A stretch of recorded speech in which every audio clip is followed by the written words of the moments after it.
네, 앞서 보신 대로 정부가 파리 부동산 대책을 내놓은 지 오늘로 한 달이 됐습니다. 한때 과열 양상을 보이던 집값 상승 추이는 한풀 꺾인 모습입니다만 언제까지 효과가 이어질지는 아직까지 미지수입니다. 네, 건대중 명지대 부동산 대학원 교수 모시고 파리 대책 이후 부동산 분위기 살펴보겠습니다. 어서 오십시오. 어서 오십시오. 안녕하세요.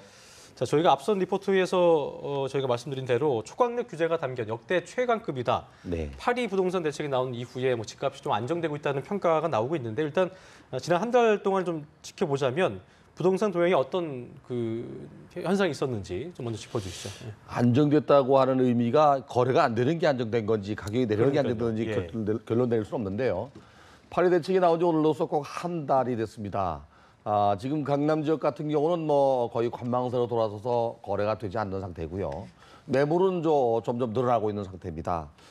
특히 이제 매도자 입장에서는 집을 팔아야 될지 또는 보유해야 될지 아직 판단을 못 하고 있는 것 같고요. 매수자 입장에서 볼 때는 이제 집값이 더 하락한다는 그런 예상을 하고 또 매수에 나서지 않고 있습니다.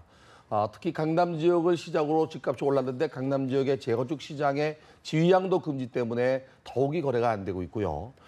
그리고 수도권 지역도 역시 규제 지역도 요새 매물은 나오면서 가격 호가는 올라가고 있지만 풍선 효과는 아닌 것 같고요. 같은 서울 지역 내에서도 강북 지역에 가격이 그동안 올리지 않았던 지역을 규제함으로써 볼만한 소리도 없지 않아 또 있습니다. 네. 부동산 시장이 아직 정리가 안 된 조정기가 아닌가 하는 생각이 들고요. 시간이 경과하면은 매물은 더 많이 나올 것 같고요. 또 이제 이사철이기 때문에 오히려 반대로 매매는 그렇지만 임대료는 또 올라가는 그런 현상이 나타나지 않겠다는 생각이 듭니다. 약간 좀 경색된 그렇죠. 상황인 것 같아요. 네. 그렇죠. 예. 지금 급하게 나오는 매물들은 급매물에다 급매물처럼 2, 3억씩 내려서 나오는 물건도 있다고 합니다. 예. 네. 어쨌든 지금 거래 절벽이 생겼다 이렇게 볼 수가 네, 있을 것 같은데 그렇습니다. 언제쯤 다시 거래가 그렇다면 활발해질 거라고 보시는지. 제가 볼 때는 금년 말까지는 당분간 이런 시장이 지속될 것 같고요. 지금 양도세 중과세가 1가구 3주택은 이미 적용되고 있고요. 네. 1가구 2주택이 내년도 3월 말까지 적용하기 때문에 소득세법 개정안이 국회를 통과하기 전까지는 매물이 지속적으로 나와서 가격 하락 추세는 아마도 내년 봄부터 본격적으로 이루어지지 않겠나. 또 그 이후에는 이제 양도세 중과세가 되기 때문에 관망세로 돌아서거나 매물이 또 줄어들 수도 있거든요. 네. 이런 현상이 연말까지는 지속되겠지만 내년 봄쯤에는 본격적으로 가격 하락으로 이어질 수도 있습니다. 교수님 말씀하신 대로 일단 파리 대책의 주요 타깃이 일단은 다주택자 대상이었는데 네.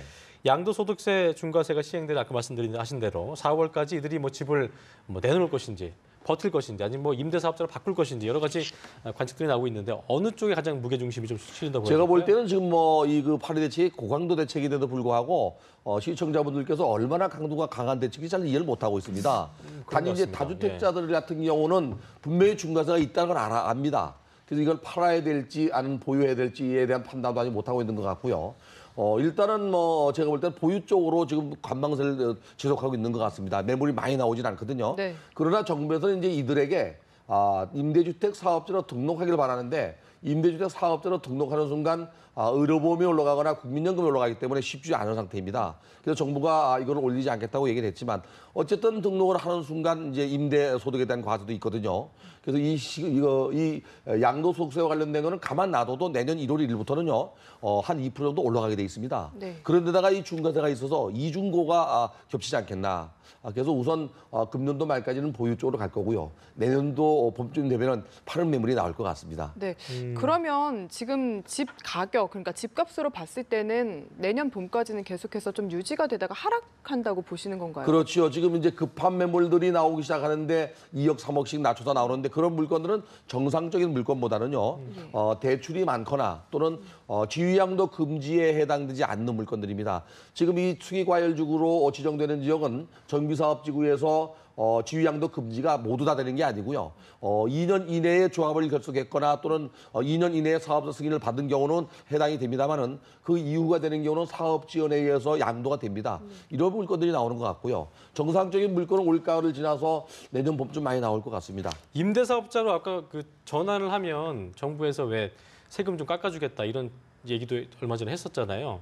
그런 뭐 가능성 많이 있지 않을까요? 그러니까 지금 임대사업자로 등록하게 되면 연간 2천만 원 이하는 세금이 없습니다. 근데 깎아주겠다고 하는 얘기는 임대소득세에 대해서 깎아주는 게 아니고 임대사업자로 등록을 하게 되면은 의료보험이나 연금보험이 올라가거든요. 이거를 낮춰주겠다는 얘기입니다. 그 네. 연금 보험에 대한 부분 올리지 않겠다는 얘기죠. 예. 네, 그러면 그렇군요. 어쨌든 정부 입장에서 봤을 때는 정부의 파리 대책이 좀 성공을 했다 이렇게 볼 수 있는 그렇죠. 걸까요? 이번에 고강도 대책인데요.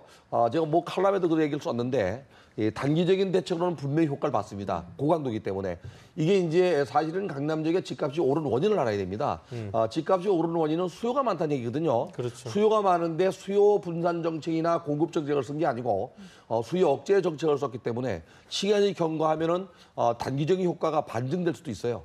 그러니까 다시 말하면 단기적으로는 규제를 했기 때문에 시장은 영향을 먹죠.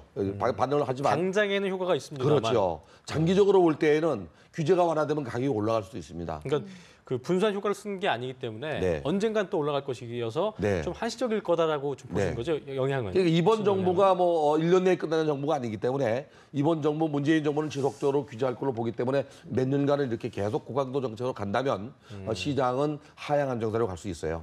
그렇군요. 네. 네. 이게 그 타 지역의 어떤 풍선 효과라고 하나요? 네. 어떤 지역이 그러면 없겠네요, 그렇죠?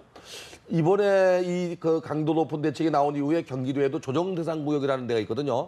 그런 지역은 이제 양도 소득세에 대한 양도 차익에 대해서 중과세가 내년부터 시행되는데 아직은 뭐 뚜렷하게 나타난 건 아니지만 여기서 비켜간 지역, 인천이나 또는 안양이나 또는 뭐 성남 일부 지역, 판교 같은 지역은 호가가 올라가고 있습니다. 그러나 거래는 빈번하지 않습니다. 그 이유 중에 하나가 이번 대책이 강도 높은 대책이기 때문에 전반적으로 집값이 하락할 거라고 생각해서 매수에 나서는 사람들이 조심스러워요. 그래서 풍선 효과가 당장 나타나지 않은 것 같고요. 단지 이제 지켜볼 일은 이제 이 아파트 부분이나 주거용 부동산이 아닌 비주거용 부동산의 풍선 효과는 아직 안 나타나는데 나타날 확률도 있습니다. 네. 그래요. 지금 말씀하신 매수자, 그러니까 집을 사야 되는 분들이 도대체 언제 그렇다면 집을 사야 될까? 이게 사실은 가장 네, 큰 고민이거든요. 어떻게 조언을 해주시겠습니까? 사실은 부동산 가격이 하락하는 시장에서 매도자 입장에서는 시간이 지나서 하락한다면 지금 팔아야 되고요. 만약에 매수자 입장에서는 시간이 지나면 가격 나중에 사야 하락하니까 되고. 더 기다려야 되는 문제거든요. 네. 근데 이 그 부동산 시장의 향후 예측은 참 어려워요.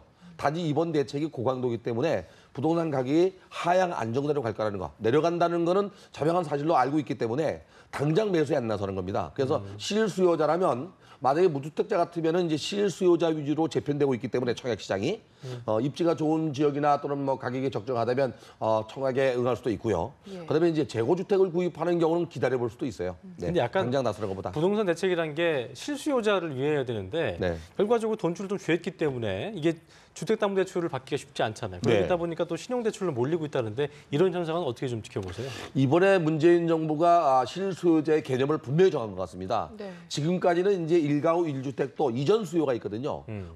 이사하는 수요 중에서 집을 늘리거나 줄이는 지역을 바꾸는 지역도 실수요자로 봤는데 지금 무주택자만 1순위입니다. 그렇다면 무주택자만 집을 살 수가 있어요. 우선 당장은. 그러니까 1주택자만 돼도 대출이 10% 내려가요.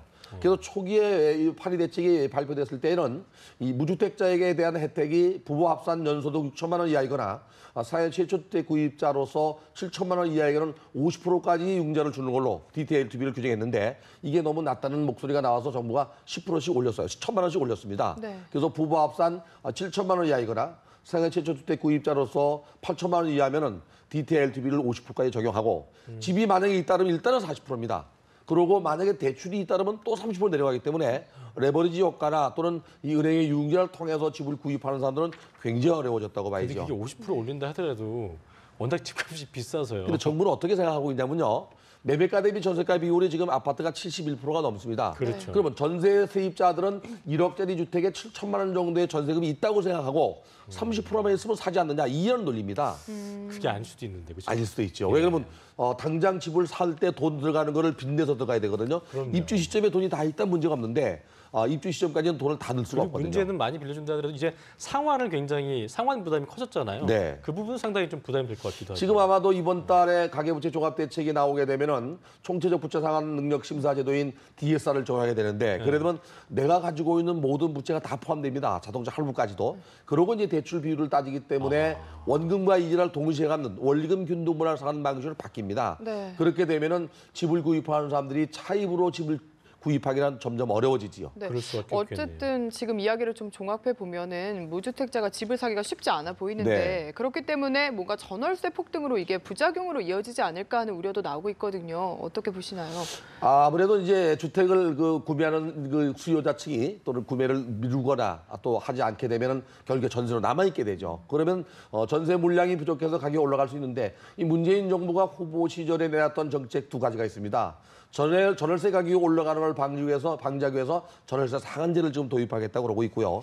또 하나 이제 계약도 지금 현재 2년을 거주할 수 있는 거를 4년으로 늘리는 계약갱신 청권제를 도입하겠다고 합니다. 이거는 후보 시절의 공약 사항입니다. 네. 아마도 이번 달 말쯤 나올 주거복지 그 로드맵에 이게 포함될 것으로 보여지고요. 그래서 서민들이 편하게 살 수 있는 전월세 시장을 만들겠다 하는 게 그래요. 이번 정책인 것 같습니다. 이게 좀 무주택자나 집이 없는 분들은 대책이 나올 때마다 규제도 규제지만 우리가 네. 살 수 있게 좀 해주면 안 되겠네. 이런 부분에 더 초점을 맞출 거기 때문에 결과적으로 규제보다는 충분한 공급이 이루어져야 된다. 이런 그렇죠. 점에서 봤을 때 어떤 대책이 후속적으로 나와야 되는지 이 부분 좀 짚어주세요. 이번에 그 문재인 정부도 그 연간 17만 원씩 5년 동안 85만 원 정도의 주택을 공급하겠다고 그랬는데요. 사실은 강남 지역에 수요가 많다는 얘기는 가격이 오르간다는 얘기거든요. 이런 지역에 공급이 돼야 되는데 제 개인적인 생각은 강남 지역에 공급을 늘릴 수 있는 방법은 두 가지밖에 없습니다. 하나는 재건축 시장을 통해서 일부라도 늘리는 방법과 그다음에 이제 개발 제한 구역 중에서도 이렇게 그 살림이 없는 지역, 살림이 있는 지역은 뭐 서울 시민의 허파니까요. 살림이 없이 농지도 되어 있으면서 용도를 다하지 못하는 지역에 임대주택을 짓는 지역. 예를 들어 지금 강남이나 서초 지역에 임대주택이 있거든요. 우면지구나 또는 뭐 세곡지구 같은 경우 이거를 분양형으로 가지 말고요. 영구 임대로 가야 됩니다. 네. 분양형으로 가게 되면 가격이 또 폭등하거든요. 그렇죠. 그런 지역을 통해서 임대주택을 좀 더 늘린다면은 주택 시장이 더 안정이 되고. 수요자가 분납해서 계속해서 네. 갚을 수 있는 아니 갚는 게 아니라 영구 임대로 가야 됩니다. 영구 임대로 그냥 빌려주는. 그래야 주택 가격이 안 올라갑니다. 네, 그래요. 여기에 알겠습니다. 더해서요. 사실 문재인 정부에서는 부동산 대책이 장기적으로 효과가 없으면은 더 강력한 제재를 네. 하겠다, 뭔가 이런 입장인 것 같거든요. 그렇습니다. 네. 이 정부에 뭔가 마지막으로 조언해줄 게 있다면 말씀 부탁드립니다. 우선은 그 후보 시절에 내놨다가 철회했던 보유세 인상이 있습니다. 이 보유세 인상은 국민 모두에게 해당되면서 주택 소유자에게 모두에게 해당되면서 이게 지속적이고 반복적으로 나오기 때문에 국민적 합의나 사회적 합의가 있어야 됩니다. 이 부분은 좀 심사숙고해야 될 것이고요. 서민을 위한 대책으로는 조금 전에 말씀드린 대로 공급을 늘리거나 또는 그 거래가 자유롭게 이루어질 수 있는 그런 대안들을 좀 내놓고 지역별로 맞춤형 정책이 필요하다고 생각이 됩니다. 알겠습니다. 자, 오늘 말씀 여기까지 듣겠습니다. 지금까지 명지대학교 부동산대학원의 권대중 교수와 함께 파리 대책 이후의 부동산 분위기 자세히 살펴봤습니다. 오늘 말씀 네, 고맙습니다. 잘 들었습니다. 고맙습니다.